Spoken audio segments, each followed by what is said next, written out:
जय Hind student, Bhagalpur ITI के YouTube channel पर आप सभी का स्वागत है।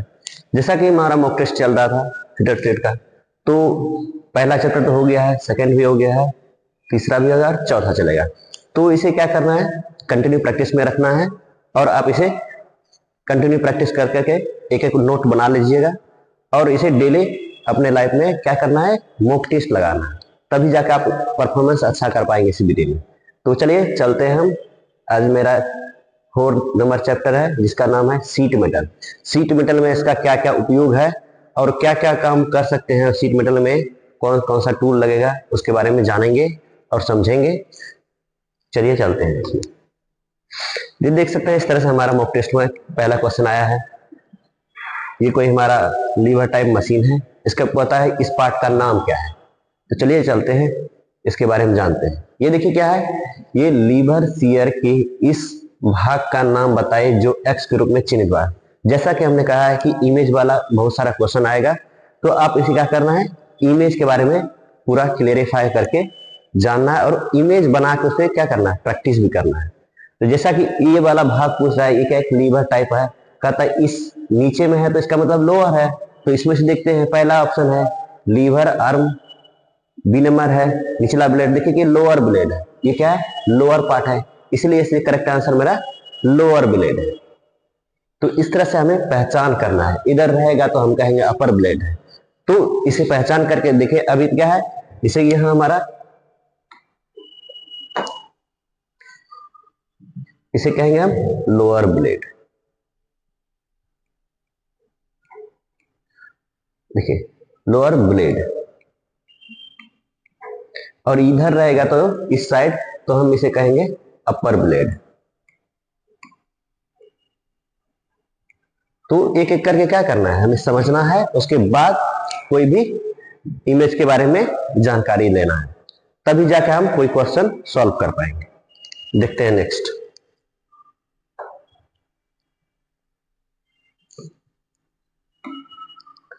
अब देखिए दूसरा नंबर क्वेश्चन है, कहता है सीट मेटल वर्क में स्टेक का क्या काम करेगा। स्टेक का काम क्या करना है, जिसे हम कोई भी जॉब बना रहे हैं, ठीक। अब कहता है सीट मेटल में, सीट मेटल में बहुत सारा काम होता है, जहां हमें पीट पीट कर क्या करना है, कोई भी हमें बर्तन का आकार बनाना है या कोई हमें बॉक्स बनाना है, तो उस समय अगर क्या करना है कि सीट मेटल का वर्क में स्टेक, स्टेक का काम करता है, एक सपोर्ट करने का काम, जिसपे हम रख के उस पर अपना काम करेंगे या फिर जॉब बनाएंगे। तो पहला ऑप्शन है, देखते हैं, होल्डिंग स्पेस, बी नंबर है सपोर्टिंग पीस, सी नंबर है तेज करने, डी नंबर है रेस्ट ऑफ वर्क। तो इसमें क्या करना है, जैसा कि मैंने बताया कि सपोर्ट का काम करता है, तो करेक्ट आंसर मेरा बी नंबर है, जो कि सपोर्टिंग पीस है, जो सपोर्ट करने का काम है। तो करेक्ट आंसर मेरा बी। तो इस तरह से हमें समझ के तब आगे बढ़ना है, ना कि पहले हम क्या करना है, पहले पढ़ना है, उसके बारे में जानना है, तब जाके हम क्वेश्चन को टिक करेंगे। ये करेक्ट आंसर मेरा बी है। नेक्स्ट, ये 3 नंबर क्वेश्चन देखिए, जंग और घर्षण के लिए कौन सी सीट धातु अत्यधिक प्रतिरोधी है। अब जंग के लिए कह रहा है, जंग के लिए कह रहा है कि कौन सा जंग लगेगा, किस पे जल्दी जंग लग सकता है। जैसे हमारा सीट मेटल वर्क में होता है, पहला ऑप्शन है एल्युमिनियम, बी है काला लोहा, सी है कॉपर, डी है जस्ता लोहा। देखिए जस्ता लोहा रहेगा तो जल्दी जंग लगेगा नहीं, कॉपर है इस पे भी जल्दी जंग लगती है, सॉफ्ट मेटल होता है, ब्लैक आयरन है, ये तो आयरन ही है। तो करेक्ट आंसर मेरा क्या हो जाएगा, एल्युमिनियम। एल्युमिनियम ही हमारा क्या होता है कि अगर बारिश वगैरह होता है या फिर नमी द्वारा क्या होता है, उस पर जल्दी जंग लग जाता है। तो इसका करेक्ट आंसर मेरा ए है। तो इस तरह से हमें जानना है एक एक ऑप्शन के बारे में क्या क्या हो सकता है। नेक्स्ट देखते हैं, कहता 4 नंबर क्वेश्चन है, रिवेटिंग में फ्लूइड टाइट ज्वाइंट बनाने के लिए प्रयुक्त टूल का नाम बताएं। अब क्या करना है, फ्लूइड टाइट ज्वाइंट बनाना है, तो इसमें से कौन सा ज्वाइंट जो हमारा टाइट बनाने के लिए प्रयुक्त टूल है, तो इसमें से कौन सा टूल है, इसके बारे में हम जान लेते हैं। पहला है एक फुलरिंग टूल, बी है कॉल्किंग टूल, सी है रिवेटिंग स्नैप, डी है ड्रिफ्ट। तो ये सब के बारे में भी हमें पढ़ना है, जैसे जैसे चैप्टर हमारा नेक्स्ट होते जाएगा, आगे बढ़ते जाएगा, उसके बारे में एक एक के बारे में डिटेल में बारे में जानेंगे। तो यहां कह रहा है फ्लूइड टाइट ज्वाइंट इन रिवेटिंग, तो रिवेट में कौन सा टूल जो है अच्छी ज्वाइंट बनाएगा? तो करेक्ट आंसर मेरा फुल रिंग है ऐसा, जो कि हमारा एकदम मजबूती प्रदान करता है और टाइट ज्वाइंट बनाता है। तो करेक्ट आंसर ए। इस तरह से समझना है, आगे बढ़ना है। 5 नंबर क्वेश्चन है कि पैनल बिटिंग को होलो करने के लिए किस प्रकार के मैलेट का उपयोग किया जाता है? अब इसमें बहुत सारा क्या है, मैलेट दिया हुआ। मैलेट मतलब होता है लकड़ी का वाला हथौड़ा, जो इसको कहता है हैमर। ऐसा नहीं कि पैनल होलो का बिटिंग का नाम दे देगा तो अब घबरा जाना है, घबराने की बात नहीं है। कहता है वुडन मैलेट, पहला ऑप्शन। बी नंबर रबर के मैलेट, सी है ब्रास मैलेट, डी है बॉसिंग मैलेट। तो देखो होलोइंग पैनल बीटिंग के लिए हम करते हैं बॉसिंग मैलेट। तो करेक्ट आंसर मेरा डी है। तो इस तरह से हमें समझना है और आगे बढ़ना है। देखिए 6 नंबर क्वेश्चन है, कहता है कि ग्राइंडिंग व्हील द्वारा तेज करने के कारण डिवाइडर बिंदुओं के नरम हो जाने की समस्या को कैसे ठीक किया जाएगा? इसको थोड़ा हम अच्छे से समझेंगे तभी जाके इसको क्वेश्चन का जवाब दे पाएंगे। देखते हैं इसके बारे में। देखिए कि कह रहा है कि अगर डिवाइडर का पॉइंट हम ग्राइंडिंग व्हील पे क्या कर रहे हैं, धार को बना रहे हैं या फिर तेज कर रहे हैं, तो उसका क्या होता है, पॉइंट नरम हो जाता है। नरम हो जाता है तो उसको क्या करना है, उसको ठीक भी करना है। तो उसको ठीक करने के लिए कहाँ ले जाएंगे हम? एक मेरा देखिए ग्राइंडिंग व्हील पे हम क्या करते हैं, ग्राइंडिंग व्हील पे जो है, ग्राइंडिंग व्हील पे हम भी क्या करते हैं, एक शार्पनिंग करते हैं, शार्प का काम करते हैं, शार्पिंग का काम होता है। लेकिन इस पे जो काम होता है तो ये क्या कर रहा है, सिर्फ धार बनाने के साथ क्या करता है, डिवाइडर के पॉइंट को नरम कर देता है, सॉफ्ट कर देता है। तो उसको क्या करना है कि उसकी समस्या को ठीक करना है। तो एक आता है मेरा ऑयल स्टोन का पत्थर आता है, क्या आता है, ऑयल स्टोन का पत्थर आता है। तो इस पे ले जाके हम उसकी धार को ठीक करेंगे। तो यहां हम देखते हैं कौन कौन सा ऑप्शन है। देखिए पहले sharpening bye rubbing on the floor surface, तो ए नंबर है। बी नंबर है मेरा sharpening with an oil stone. देखिए यहां मेरा क्या है, ऑयल स्टोन आ गया। तो करेक्ट आंसर मेरा बी होगा, जो इसी पे रख के हम तेल के पत्थर से तेज करना है, तभी हम डिवाइडर का पॉइंट हमारा नरम हो जाएगा और अपने वर्क में इसे ले सकते हैं और जॉब बनाने के लिए ये रेडी है। नेक्स्ट ये देखते हैं, ये क्या है कि अगर बड़ी लंबी चाप लगाना हो तो कह रहा है इस जो हमारा कहता है शीट धातु के काम में उपयोग किए जाने वाले उपकरण का नाम क्या है? अब ये कौन सा उपकरण है तो हम जानेंगे इसके बारे में भी, इससे क्या क्या कर पाएंगे। जिसे हमें डिवाइडर स्क्वायर, पहला ऑप्शन डिवाइडर स्क्वायर है, तो स्क्वायर के फॉर्म में तो दिख नहीं रहा है। बी है बिंग कंपास, बिंग कंपास तो है नहीं। सी देखिए क्या है, ट्रेमल। बिंग कंपास तो देखे ही होंगे आप, जिसे हम अपने ज्योमेट्री बॉक्स में रखते हैं, वहीं पर होता है बिंग कंपास।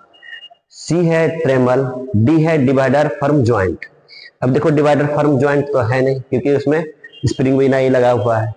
तो करेक्ट आंसर मेरा सी है, ट्रेमल है। देखिए इसके बारे में जान लेते हैं क्या, जैसे जैसे आएगा इसके आगे भी इसके बारे में बहुत सारा क्वेश्चन पूछा जाएगा, तो आपको अच्छे से इसके बारे में भी जान लेना है। ये देखिए ये क्या है, ट्रेमल है। क्या है, ट्रेमल है। ये मेरा ट्रेमल है। इसके द्वारा क्या करता है, बड़ी चाप लगाने के लिए, बड़ी चाप लगाने के लिए हम इसका उपयोग करते हैं शीट मेटल में।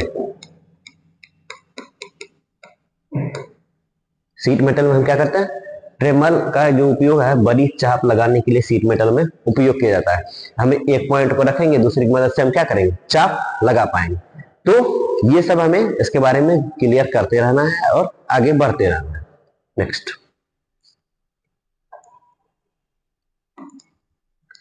8 नंबर देखते हैं, जिंक कोटेड आयरन का नाम बताइए। अब कहता है जिंक जो कोटेड है उसमें हमारा नाम क्या है। जिंक कोटेड देखिए हमारा नाम है, इसका मतलब होता है कि जब हमारा जैसे कोई लोहे का हम जॉब बनाए, जैसे हमारा भाइस बनाए, भाइस को क्या किए हम, भाइस तो बना लिए जो कि कास्ट आयरन का बना होता है। लेकिन क्या होगा कि जब वायस हम खुले में छोड़ देंगे तो ऑक्सीजन का संपर्क होगा, नमी आएगा, तो क्या होगा, उस पर जंग लग जाएगा। तो उस पर क्या करेंगे हम, जंग लगाने से बचाने के लिए उस पर क्या करेंगे, जिंक का क्या करेंगे, लेपिंग करेंगे और उस पर हम पेंट कर देंगे। तो उसका उसी कहता है जिंक कोटेड आयरन का नाम बताइए। तो इसमें से देखिए, पहला है काला लोहा, बी नंबर है स्टेनलेस स्टील, सी है जस्ता चढ़ा हुआ लोहा गैल्वेनाइज्ड आयरन, डी है टिंड आयरन। तो मेरा करेक्ट आंसर सी है, क्या है, जस्ता चढ़ा हुआ लोहा। इसी कहता है जिंक कोटेड आयरन का नाम बताए। तो जिंक कोटेड आयरन का नाम है जस्ता चढ़ा हुआ लोहा, जो कि हमें जंग लगाने से बचाता है। नेक्स्ट देखिए, सीट मेटल में हेम्ड एजों पर बनी झुर्रियों को कैसे ठीक किया जाएगा, कैसे ठीक किया जाएगा, अब देखते हैं इसमें। पहला ऑप्शन है हमारा एल्बोनेंस मोटाई का 3 से 4 गुना होना, एल्बोनेंस मोटाई का 1 से 2 गुना होना, सी नंबर है एल्बोनेंस चौड़ाई का 3 से 4 गुना होना, डी नंबर है एल्बोनेंस नहीं दिया जाएगा। अब कह रहा है कि सीट मेटल में हेम्ड एज पर बनी जो एज है, दो कॉर्नर होता है, दो कॉर्नर, उसका कहता है एज पर जो झुर्रियां बन रही है, हमारा जो अगर कोई हमें फाइल से कर रहा है तो उसमें साइड साइड से झुर्रियां बन रही है, तो उसके लिए हमें क्या करना चाहिए, उसे कैसे ठीक किया जाएगा। तो एल्बोनेंस की मोटाई से 3 से 4 गुना करना। अब देखिए, ये देखिए ऑप्शन एल्बोनेंस चौड़ाई का 3 से 4 गुना, ये दोनों ऑप्शन देखिए कुछ ही, ये क्या है, डिफरेंस है। तो हम क्या करना है, हमें समझना है क्या, एल्बोनेंस मोटाई का 3 से 4 गुना होना। तो करेक्ट आंसर मेरा ए। नेक्स्ट देखिए, सीट धातु के दो किनारों को एक साथ जोड़ने द्वारा बनाया गया ज्वाइंट का नाम है। अब सीट धातु को एक साथ जोड़ने के द्वारा, इसके बारे में हम थोड़ा अच्छे से समझ लेते हैं, उसके बाद आगे बढ़ेंगे। पहला हमारा ऑप्शन है नोच, बी नंबर है हेम, सी नंबर है सीन, डी है ग्रूव। अब कहता है कि सीट का धातु है, क्या है, सीट का धातु, ये कोई सीट है, क्या है, ये कोई हमारा सीट है, ये हमारा एक सीट है। तो कह रहा है कि सीट के दो किनारे, अगर इस तरह से हमारा कोई ये वाला किनारा है, इसी के जस्ट इसके बीच का जो एक किनारा होगा, एक साथ जोड़ना बनाएगा, ज्वाइंट का नाम क्या है। तो अब देखिए, इसी दो पार्ट को जब हमें जोड़ देंगे तो इसे कहेंगे सीन। तो करेक्ट आंसर मेरा सी होगा, क्या होगा, सीन। ये दोनों एज को जोड़ने वाले को हम क्या कहेंगे, सीन कहेंगे। नेक्स्ट देखते हैं। अब देखिए क्या है, 11 नंबर क्वेश्चन है, कौन सी सीट धातु अन्य धातुओं की तुलना में बेहतर दिखती है। अब बेहतर कौन दिखेगा, देखिए काली लोहे की चादर, तांबे की चादर, एल्युमिनियम सीट, लीड की चादर। अब देखिए, इसमें जो हमारा सबसे बेटर वाला होगा वो होगा कॉपर सीट, क्योंकि ये जल्दी खराब नहीं होता। ब्लैक आयरन सीट जल्दी खराब हो सकती है, एल्युमिनियम भी जल्दी जंग वगैरह लग जाएगा तो भी खराब हो जाएगा, लीड सीट तो बहुत जल्दी, क्योंकि अगर ऑक्सीजन धूलकन पड़ेगा तो जल्दी ही खराब हो जाएगा। तो करेक्ट आंसर मेरा बी हो जाएगा, क्या है, कॉपर सीट यानी तांबे की चादर। तो इस तरह से हमें समझना है उसके बारे में, क्या हो सकता है क्या नहीं हो सकता है, क्योंकि जब तक उसके बारे में आप कंफर्मेशन नहीं हो जाएगा तब कैसे मारिएगा, बार बार तो गलती हो जाएगा। तो समझ के आगे क्या करना है, आगे बढ़ना है। नेक्स्ट देखिए, पतली चादरों को संभालने के लिए कौन सा सुरक्षा परिधान पहना जाता है। अब देखिए, पहला है पतली चादर है, उसको संभालने के लिए क्या कह रहा है, कौन सा सुरक्षा परिधान पहना जाएगा। कोई पतला चादर है, उसे क्या है, सुरक्षा के साथ हमें क्या है, पहनना है। तो पहला है हाथ की दस्तानी, बी नंबर है पैर के रक्षक, सी है आस्तीन के साथ टोपी, डी है एप्रॉन। अब देखिए कि इसमें भी हम थोड़ा समझ लेते हैं, क्योंकि समझ के आगे बढ़िएगा तभी आप सॉल्व करवाए। देखिए ये क्या है, हैंड, तो कह रहा है कि हैंडलिंग, तो समझ जाना कि हैंड का बात कर रहा है। तो हैंड के लिए हम क्या करें, ये जो है हैंड ग्लव्स, क्या है, हैंड ग्लव्स, हैंड ग्लव्स का यूज करेंगे, तभी हम पतली चादरों को संभालने के लिए सुरक्षा का परिधान कर पाएंगे। लेग क्या होता है, इसमें पैर की सुरक्षा होता है। कैप, आस्तीन के साथ टोपी, तो ये हमारा क्या, कैप क्या करे, सुरक्षा, टोपी मतलब सर का सुरक्षा करेगा। एप्रन करता है हमारा, जो भी हमारे, अगर एप्रन तो बहुत सारा होता है, लेथ मशीन में भी होता है, लेकिन एप्रन जो हम जब बनाते हैं वो हमें जो ड्रेस होता है उसके लिए हम क्या करते हैं, एप्रन का यूज करते हैं। तो करेक्ट आंसर मेरा हैंड ग्लव्स है। देखते हैं नेक्स्ट। एक पक्ष के साथ एक सर्कल के चाप बनाने के लिए किस स्टेक का उपयोग करेंगे? अब एक पक्ष के साथ एक सर्कल बनाना है, इसके लिए भी थोड़ा हम समझ लेते हैं, तभी हम आगे बढ़ पाएंगे। तो कहता है एक पक्ष के एक साथ सर्कल बनाना है, बेवल्ड अलोंग वन साइड, एक साइड क्या करना है सर्कल, जिसे हम इस तरह से हम क्या किए, इस तरह से हम बना लिए। अब यहीं से क्या करना है, एक साइड सर्कल बनाना है, इस साइड हमें क्या करना है, नीचे में नहीं बनाना है। अगर ये इस साइड बनाना भी है तो कह रहा है कि लेकिन हमें आर्क बनाना है, क्या करना है, आर्क बनाना है, तो हमें सर्कल की बात करना है। इसमें से हम ऑप्शन के हिसाब से ही देख पाएंगे, ठीक है।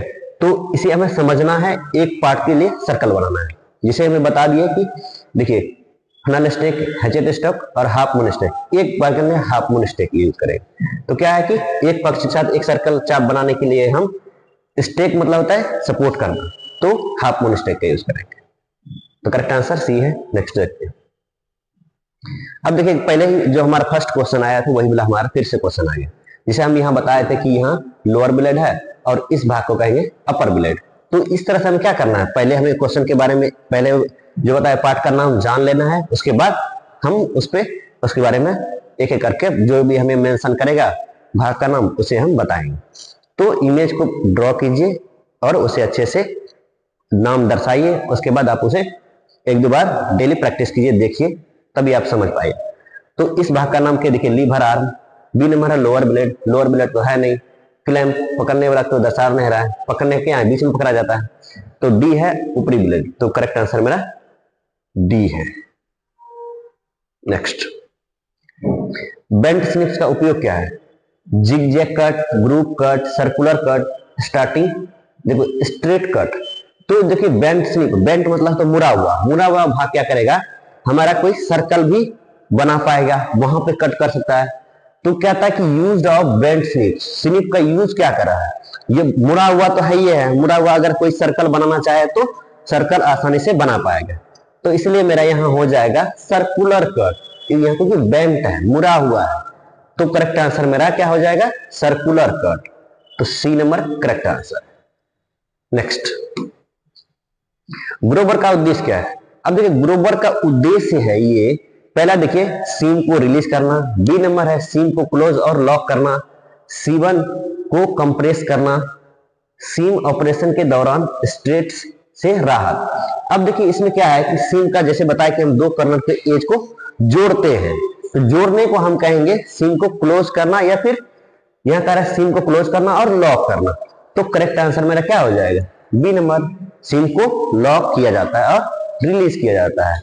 तो देखिए सीम को क्लोज और लॉक करना, रिलीज करेंगे तो क्या होगा, हमें एज को जोड़ रहे हैं, तो करेक्ट आंसर मेरा बी हो जाएगा। नेक्स्ट देखते हैं। देखिए 17 नंबर क्वेश्चन है, सीट मेटल के कोने पर कौन सा नोच 45 डिग्री कोण पर काटा जाता है। तो 45 डिग्री पे हमें क्या सिलेंट, देखिए पहला हमारा ए है स्ट्रेट नोच, बी नंबर है सिलेंट नोच, सी है स्क्वायर नोच, डी है वायर नोच। अब कह रहा है 45 डिग्री, तो हमारा क्या हो जाए करेक्ट आंसर सिलेंट नोच, इसी का हमारा क्या होता है कॉर्नर 45 डिग्री का होता है, तो करेक्ट आंसर मेरा सी है, ये बी। सीट मेटल में टिनमैन के एल वर्ग का उपयोग क्या है।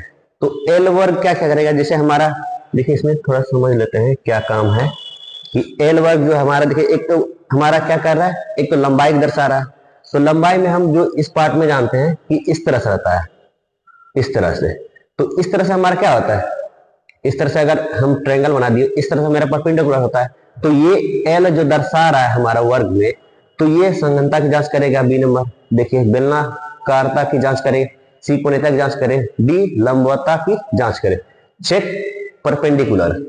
तो ये हमारा परपेंडिकुलर दर्शाता है, जो ये एल का टिनमैन वर्ग का उपयोग है।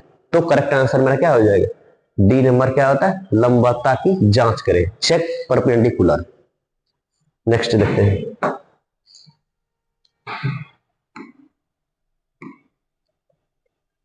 कहता सीट मेटल में इस ज्वाइंट का नाम क्या है। अब देखिए ये ज्वाइंट बना हुआ है, पहले हमारे देखिए ऊपर में एक पहला सिंगल ग्रुप अब ऊपर में हमारा देखिए यही क्या हुआ है, इस तरह से गया है फिर वापस से इधर गया है, तो ये हमारा पहला सिंगल और दूसरे के बाद क्या है, दूसरा गया है, तो इसका मतलब डबल ग्रुप है, तो डबल ग्रुप ज्वाइंट है। तो ये नंबर देखिए डबल ग्रुप ज्वाइंट, बी है ग्रुपेड ज्वाइंट, यहाँ देखिए नॉक्ड अप ज्वाइंट, डी है पेन डाउन ज्वाइंट, तो यहाँ डबल है तो इसे कहेंगे हम डबल ग्रुप ज्वाइंट, तो करेक्ट आंसर मेरा ए हो जाएगा। तो इसे हमें समझ के आगे बढ़ना है। देख सकते हैं 20 नंबर का, रूफिंग और पैनलिंग के लिए सीट धातु के जोड़ में किस सीम का उपयोग करेंगे। अब देख सकते हैं क्या सीम के लिए बात कर रहे हैं, तो क्या दो एजेस को जोड़ना, इसका मतलब डबल ग्रुपेड ज्वाइंट का यूज कर रहा है, तो ग्रुपेड सीम।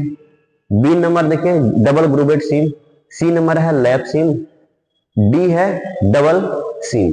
तो हम क्या करेंगे, यहाँ ज्वाइंट की बात कर रहा है तो रूफिंग और पैनलिंग के लिए हम जो करेंगे डबल ग्रुपेड का यूज करेंगे ताकि अच्छे से वो ज्वाइंट हो पाए। तो करेक्ट आंसर मेरा डबल ग्रुपेड सीम है। नेक्स्ट देखते हैं, नियमित षट्भुज के प्लेन से प्लेट तक का साइज की गणना करने का सूत्र क्या है। अब देखो क्या है, calculate the size across the flat to flat. अगर हमें क्या करना है, रेगुलर हेक्सागोन में यूज करने के लिए फ्लैट टू फ्लैट का यूज करते हैं इसमें √3a, तो इसका यूज करेंगे तो हम षट्भुज के प्लेट टू प्लेट का बाद आसानी से उसका फॉर्मूला लगा के यूज कर पाएंगे और कैलकुलेट भी कर पाएंगे। तो करेक्ट आंसर मेरा सी है। देखिए इस भाग का क्या नाम है, पहले ही इसमें लोग का सपोर्टिंग का काम क्या कर रहा है, तो स्टेक का कर रहा है, तो इसमें कह रहा है कि ये supporting tool in seat metal work, seat metal work में इस टूल का क्या काम है, तो इसका जो नाम पूछ रहा है, सीट मेटल वर्क में सहायक उपकरण का नाम बताइए। काम तो बता दिए कि सीट मेटल में काम कर रहा है, कोई भी जॉब वगैरह बनाना हो तो इस सब टूल का वहां काम आता है। तो इसका नाम क्या है, देखिए यहाँ हाफ मून है, इसका मतलब अर्ध चांद है, तो इसे हम देख लेते हैं क्या है। ए नंबर में देखिए हाफ मून स्टेक, बी है hatchet stake, B C number है देखिए फनल स्टेक, डी है राउंड बॉटम, राउंड तो है नहीं, क्या है हाफ अर्ध चांद है, इसे क्या कहेंगे half moon stake. Correct answer मेरा ए है, हाफ मून स्टेक। देखिए स्लिप की अधिकतम कटिंग क्षमता क्या है, तो अधिकतम कटिंग क्षमता क्या है इसके बारे में भी जान लेते हैं। कैपेसिटी मैक्सिमम कटिंग कितना हो सकता है, तो देखिए 2.5 mm थिकनेस, बी नंबर है 3.0 mm थिकनेस, सी है 2.0 mm थिकनेस, डी है 1.2 mm थिकनेस। जो मैक्सिमम हमारा कटिंग कैपेसिटी है वो मेरा होता है 1.2 mm थिकनेस। इसकी जो कैपेसिटी होता है इसी की मदद से हम क्या करते हैं मैक्सिमम कैपेसिटी लगा सकते हैं इसके द्वारा। जैसे हमारा 1.2 हमारा मैक्सिमम थिकनेस है, तो इसकी थिकनेस का हम अधिकतम कटिंग क्षमता कर पाएंगे। तो करेक्ट आंसर मेरा डी है। देखते हैं नेक्स्ट, सीट मेटल के काम में कौन सी धातु बहुत नरम और भारी होती है। अब बहुत नरम और भारी होती है, तो यहां देखिए क्या है ब्लैक आयरन, बी है लीड, सी है एल्युमिनियम, डी है कॉपर सीट। तो क्या कर रहा है सीट मेटल में जो हैवी, देखिए सीट मेटल के काम में कौन सी धातु बहुत नरम और भारी होगी। नरम और भारी होने का काम होता है मेरा लीड का, जो कि बहुत ज्यादा नरम भी और बहुत भारी भी हो सकता है। क्योंकि जब ये लीड का मतलब होता है शीशा, शीशा का मतलब इसका मतलब वेट तो है, लेकिन इसमें क्या है नरम भी है, क्योंकि अगर कोई भी हमें स्क्रैच वगैरह लगेगा फट से इसमें क्या टूट वगैरह जा सकता है। तो सीट मेटल वर्क में जब इसका यूज किया जाता है तो बहुत ज्यादा क्या होता है सॉफ्ट भी रहता है और हैवी भी रहता है। तो इस पे जो काम करने का रहता है, तो इसमें एक तो हमें क्या सुरक्षा भी प्रदान करना है, तभी जाके हम इस पे काम कर पाएंगे। तो ये करेक्ट आंसर मेरा बी है लीड। देखते हैं नेक्स्ट, जोड़ और शोल्डर के लिए कौन सी धातु की सीट सबसे आसान है। जोड़ और शोल्डर के लिए हमारा कौन सबसे धातु आसान है। पहला है लीड, बी है स्टेनलेस सीट, सी है टिंड प्लेट, देखिए डी नंबर है गैल्वेनाइज्ड आयरन जस्ता लोहा। तो कहता है जोड़ और शोल्डर के लिए हमें जोड़ भी देना है और शोल्डर भी यूज करना है। तो दो टाइप का क्या करना है ज्वाइंट बना रहे हैं, ज्वाइंट में हमें क्या चाहिए जोड़ और शोल्डर का काम करना है। पहले हमें जो दो पार्ट एजेस लेते हैं, इसमें देखिए किस तरह से हम दो पार्ट को लेके आपको समझाते हैं, तभी आप इसमें क्या करना है तब जाके समझ पाएंगे इसमें क्या कर पाएंगे। देखिए इस तरह से हमें एक पार्ट लेना है और यहां से हमें चाहते हैं कि इस पार्ट में सोल्डरिंग करके ज्वाइंट करें। तो ज्वाइंट करने के लिए हमें क्या है, टिंड प्लेट लेते हैं। क्या था, टिंड प्लेट का यूज करेंगे तो इस भाग का भाग को, दोनों पार्ट को आसानी से यहां जोड़ पाएंगे। तो करेक्ट आंसर मेरा सी होगा, टिंड प्लेट। नेक्स्ट देखते हैं। सी, स्टील रूल का उपयोग करते समय लंबन से उत्पन्न होने वाली त्रुटियों का समाधान कैसे करेंगे। देखिए कि हम क्या कर रहे हैं कि एक स्टील रूल का यूज कर रहे हैं। स्टील रूल क्या करता है, इसके बारे में, स्टील रूल के बारे में थोड़ा जान लेते हैं।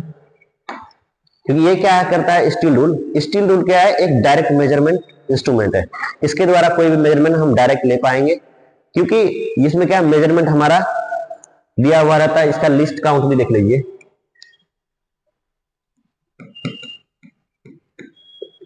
स्टील रूल देखिए, इसका लिस्ट काउंट होता है 0.5 mm, या फिर इसका रहता है जिसका हाफ, इसी को करेंगे तो आप यहां 0.5 mm आ जाएगा, या फिर अगर ये नहीं रहेगा तो 1/64 इंच में भी रहेगा। तो इस तरह से हमें ऑप्शन को देखते रहना है और क्लियर कर देना है। तो यहां कह रहा है कि अब उसको क्या करना, लंबन से उत्पन्न त्रुटियों को कैसे पहचानेंगे। एक नंबर में देखिए, आंख को स्टील रूल पर क्षैतिज रूप से देखेंगे या फिर रखेंगे, स्टील रूल की बजाय काम पर नजर रखें। सी देखें, आंख को स्टील रूल के ऊपर लंबवत। देखो करेक्ट आंसर मेरा सी होगा, क्योंकि जब बनाते हैं तो हम लोग क्या करते हैं, स्टील रूल को हम अपनी आंखों के ऊपर यानी लंबवत में रखते हैं, तभी वो गैपिंग को देख पाते हैं। तो करेक्ट आंसर मेरा सी है। नेक्स्ट देखते हैं। सीट मेटल में किस उपकरण का उपयोग एक बड़े व्यास का एक सर्कल या चाप बनाने के लिए किया जाता है। तो इसमें भी पहले आपको बताया कि अगर कोई बड़ा चाप लगाना हो सीट मेटल वर्क में तो हम वहां यूज करेंगे ट्रेमल का। तो पहले देखिए, पहला ऑप्शन हमारा स्प्रिंग कंपास, बी नंबर ही ट्रेमल है। तो करेक्ट आंसर मेरा बी होना चाहिए, क्योंकि ये जो काम है इस पे हमारा बड़े सर्कल में हमें चाप लगाना है, ये नहीं कि छोटे हमारे 10 mm का डाया लगाना है या फिर सर्कल बनाना है। तो वहां तो हमारा काम डिवाइडर से भी हो जाएगा, लेकिन हमें बड़ा सर्कल बनाना है सीट मेटल में, ताकि जॉब जितना मैक्सिमम साइज होगा उसके अकॉर्डिंग ही हम ट्रेमल का यूज करेंगे। तो करेक्ट आंसर मेरा बी है, ट्रेमल। अब देखिए, सीट मेटल के कार्य में ग्रोवर का उपयोग क्या है। ग्रोवर का क्या काम है, पहला ऑप्शन देखिए, सीम को कंप्रेस करना, बी नंबर है सीम को क्लोज, सी देखिए सीम को क्लोज करना है, बी नंबर में देखिए, सी देखिए सीम ऑपरेशन के दौरान स्ट्रेस से राहत, डी है सीम को रिलीज करना। देखो कह रहा है कि सीट मेटल कार्य में ग्रोवर, ग्रोवर का काम होता है सीम को क्लोज करना। देखिए सीम को क्लोज करना, तो करेक्ट आंसर मेरा बी हो जाएगा, क्लोजिंग ऑफ सीम।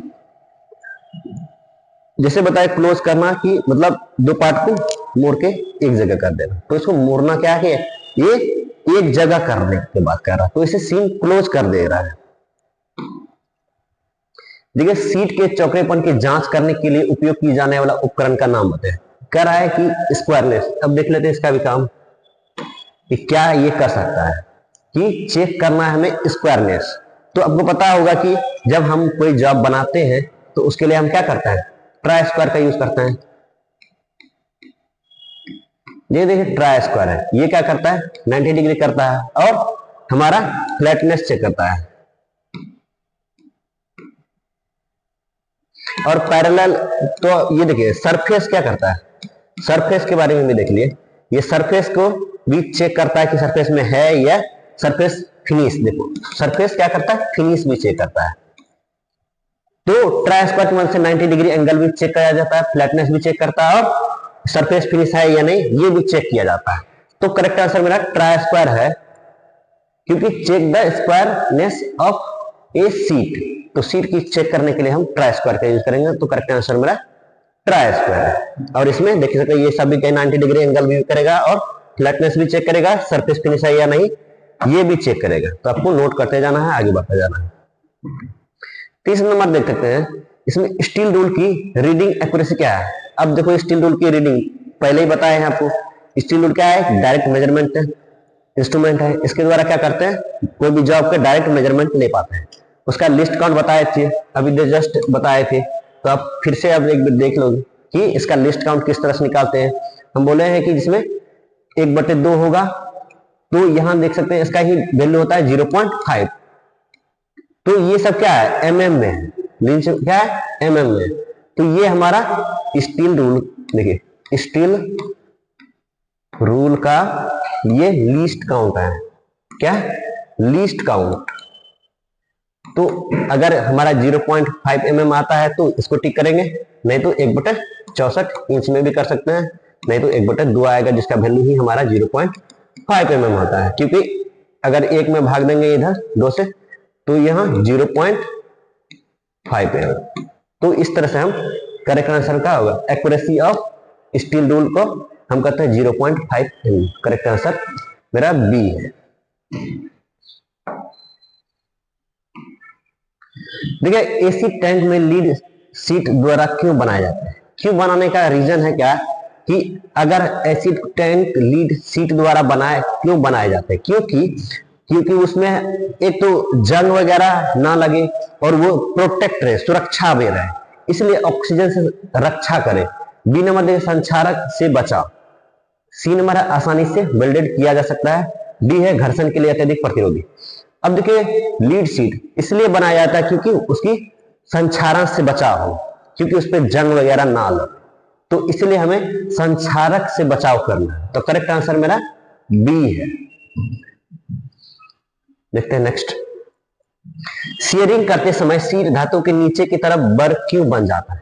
नीचे की तरफ बर बनने का देखिए रीजन क्या है।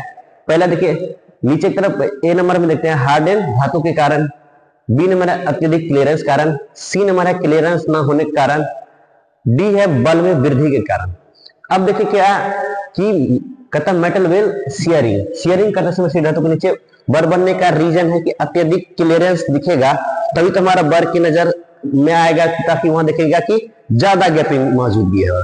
तो इस वजह से हमें क्या कर रहा है, ये अत्यधिक क्लियरेंस के कारण ही वहां बर बन जाता है। तो करेक्ट आंसर मेरा बी होगा, इसलिए हमें बर दिख रहा है।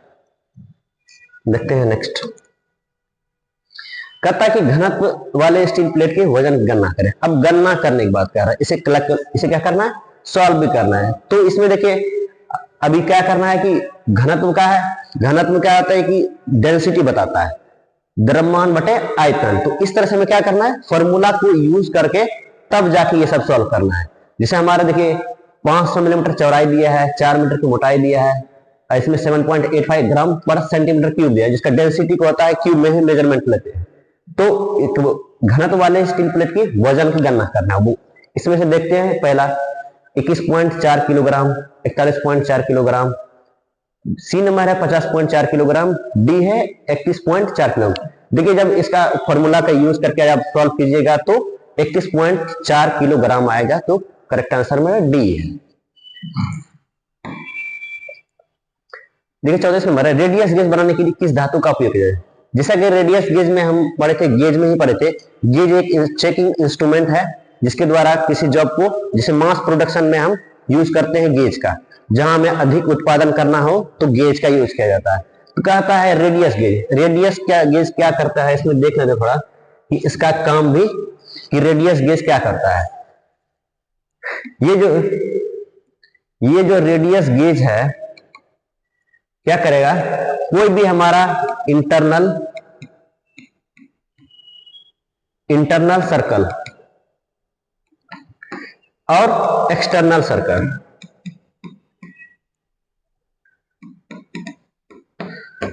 ये दोनों चेक करेगा कौन, रेडियस गेज।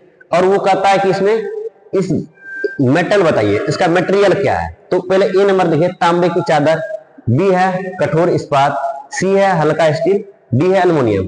तो जो रेडियस गेज बना होगा वो हार्डन स्टील से बना होता है। करेक्ट आंसर मेरा बी होगा।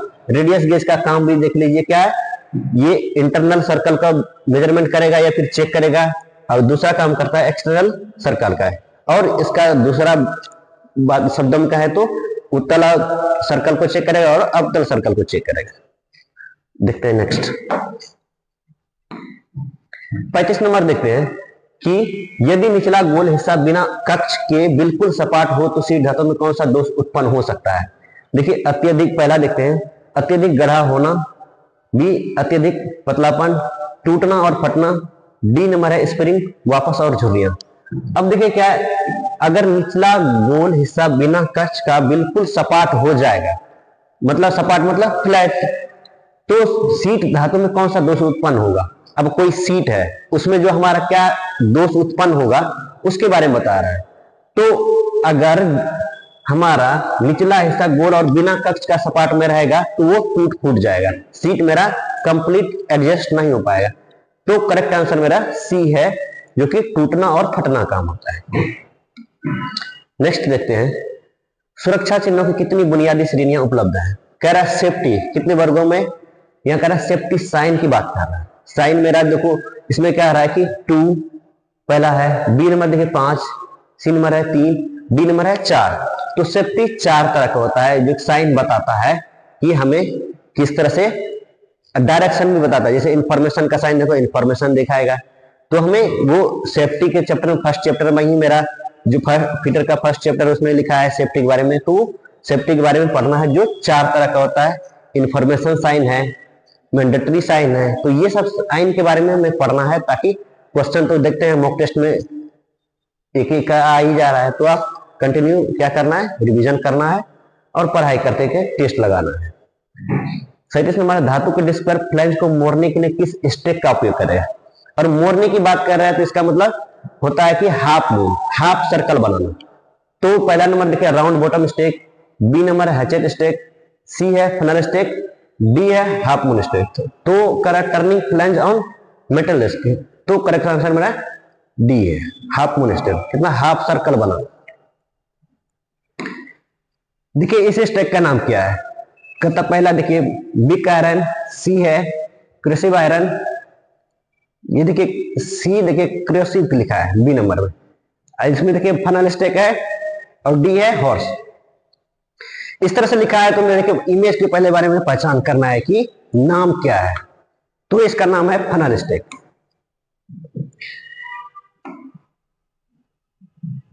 अब देखिए सीट मेटल वर्क में इस सहायक टूल का नाम क्या है। सीट मेटल में जो सपोर्टिंग का काम करेगा उसे हम कहेंगे सीट मेटल का जो काम है उसमें किस तरह से यूज कर पाएंगे। पहला है राउंड बॉटम, देखिए इसका सर्कल इस तरह से बना हुआ, ये राउंड है। तो फनल में तो इससे पहले हमारा फनल बनाया था, सी देखिए हाफ मून स्टेक, डी है एचेट स्टेक, तो ये हमारा राउंड बॉटम स्टेक है। करेक्ट आंसर मेरा ए है। कोल्ड रोल्ड सीट में प्रेरित कार्य कठोरता की समस्या कैसे कम होती है। टेम्परिंग प्रक्रिया द्वारा, एनीलिंग प्रक्रिया द्वारा और समन प्रक्रिया द्वारा और सख्त करने की प्रक्रिया। देखिए इसके बारे में थोड़ा जान लेते हैं कि क्या क्या कर पाएंगे इसके द्वारा। एनीलिंग में बहुत सारा हमारा काम करता है, जिसमें हमारा होता है पहला स्ट्रेस और स्ट्रेन, स्ट्रेस और स्ट्रेन, ये हमारा क्या करेगा, दूर करेगा, क्या करेगा, दूर करेगा। और धीरे धीरे क्या करना, धीरे धीरे अगर मटेरियल हमारा ज्यादा गर्म है धीरे धीरे ठंडा करेगा, क्या करेगा, धीरे धीरे ठंडा करने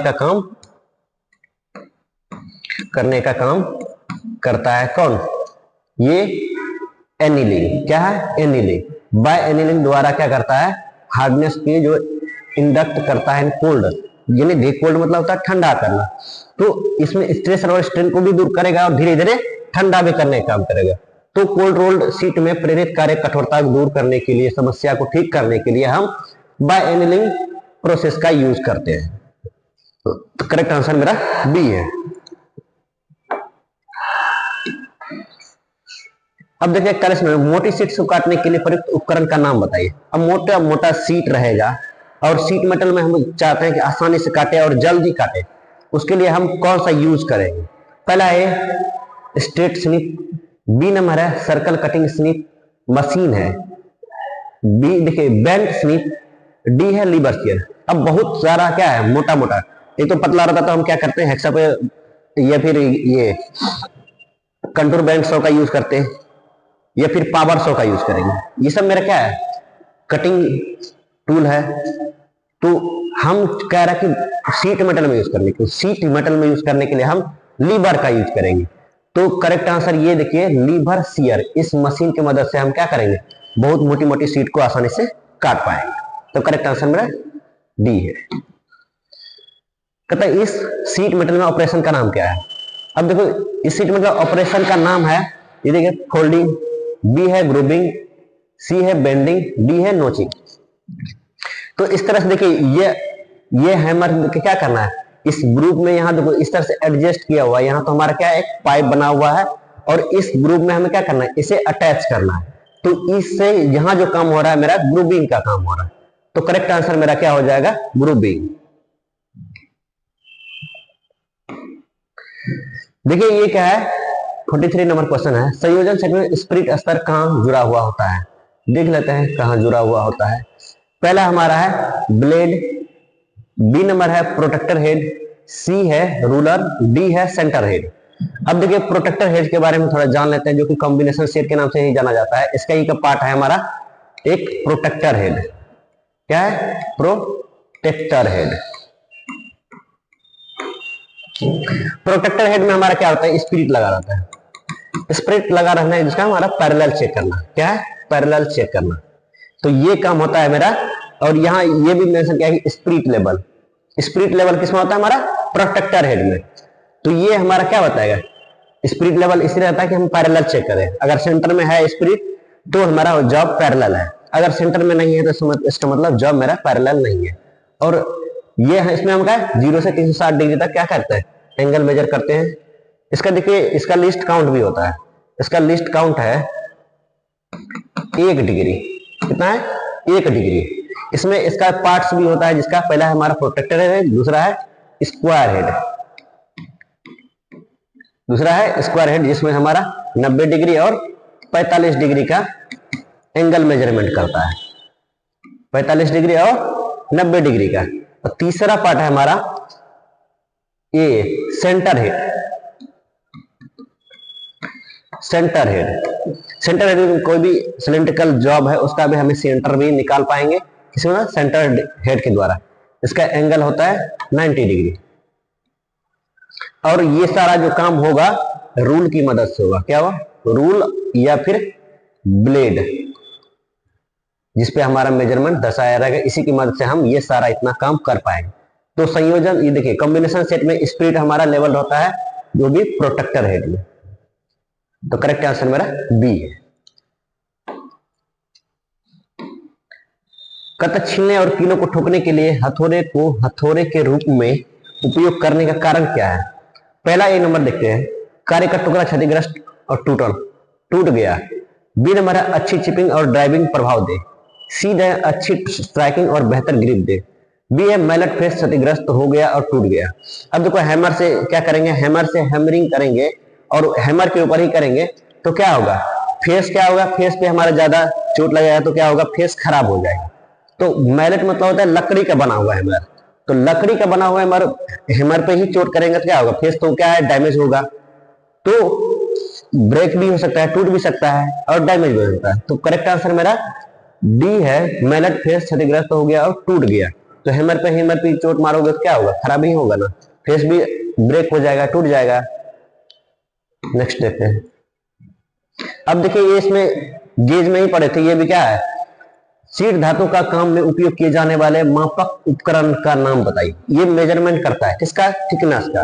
और थिकनेस किसका मेजर करेगा, ये जो करेगा वायर का थिकनेस मेजर करेगा। इसमें हमारा जो होल बना हुआ है, इधर हम पतले पतले थिकनेस को मेजर कर पाएंगे, इधर बड़ा बड़ा थिकनेस को। तो यह कह रहा है ए नंबर है टेम्पलेट, बी नंबर है पिलर गेज, सी है रेडियस गेज, डी है स्टैंडर्ड वायर गेज। तो यहाँ देखिए ये वायर की तरह हमारा क्या है, ये ग्रुप बना गया है कि हमारा मोटा मोटा वायर भी हम क्या करेंगे, उसका थिकनेस को मेजर करेंगे और पतला पतला को भी। तो यहाँ इस साइड हमारा पतला वाला नंबर भी रहता है इसमें और लेटर भी रहता है। तो इस तरह से हमें क्या करना है, पहचान करके तब काम करना है। तो ये हमारा स्टैंडर्ड वायर गेज है। तो करेक्ट आंसर मेरा डी है। नेक्स्ट, अब देखिए एकल और निरंतर काटने क्रिया के लिए कौन सी सीयरिंग मशीन का लाभ है। अब देखो का एकल क्या करना, निरंतर काटने की क्रिया। तो हमें इससे लाभ क्या है, जो एक ही तरह से काम करते रहे।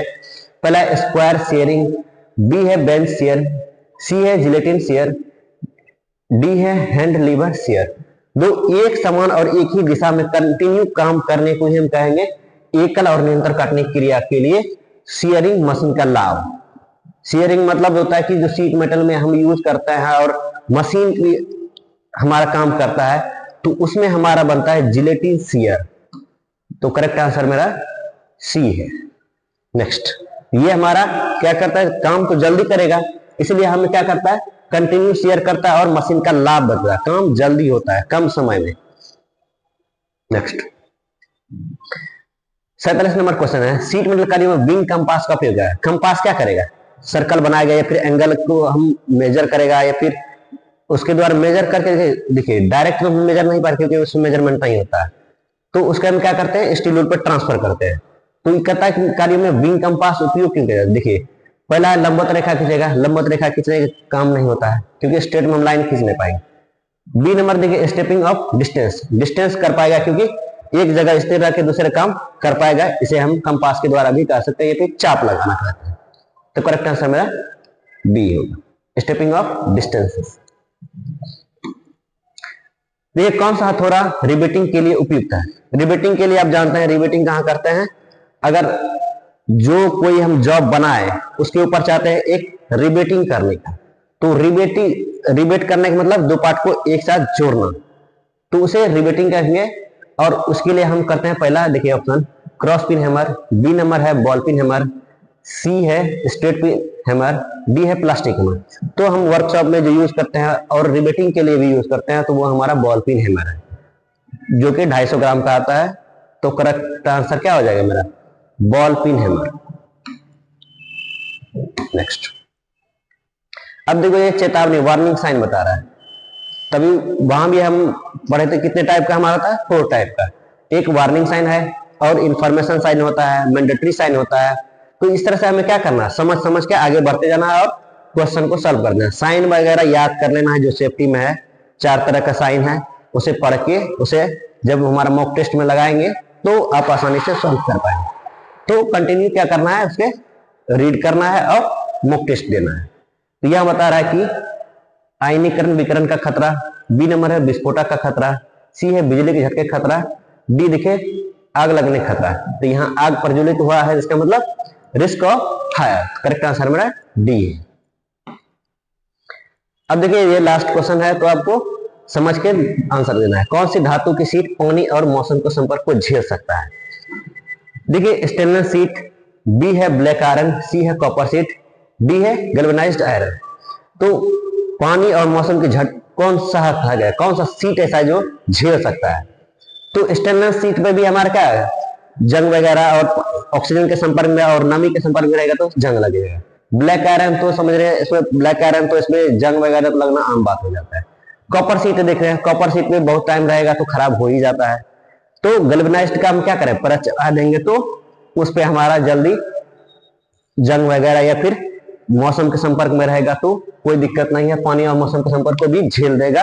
तो करेक्ट आंसर मेरा क्या है, गैल्वेनाइज्ड आयरन। तो इस तरह से हमें क्या करना है, मॉक टेस्ट लगाना है और सीबीटी के लिए जो अभी से तैयारी करना है, ताकि आप जैसे सीबीटी का एग्जाम होने वाला होगा उससे पहले आप कंटिन्यू क्या करना है, टेस्ट लगाना है और देखते हैं अपना स्कोर भी, परसेंटेज भी देखते रहना है कि मॉक टेस्ट में कितना परसेंटेज आ रहा है, उसी के हिसाब से आप सीबीटी में अच्छे परफॉर्मेंस कर पाएंगे। तो वीडियो में बने रहना है और कंटिन्यू प्रैक्टिस में करते रहना है। तो और क्या करना है, जो सब्सक्राइब नहीं किए हैं चैनल को सब्सक्राइब करना है और लाइक भी करना है, शेयर भी करना है। तो थैंक यू।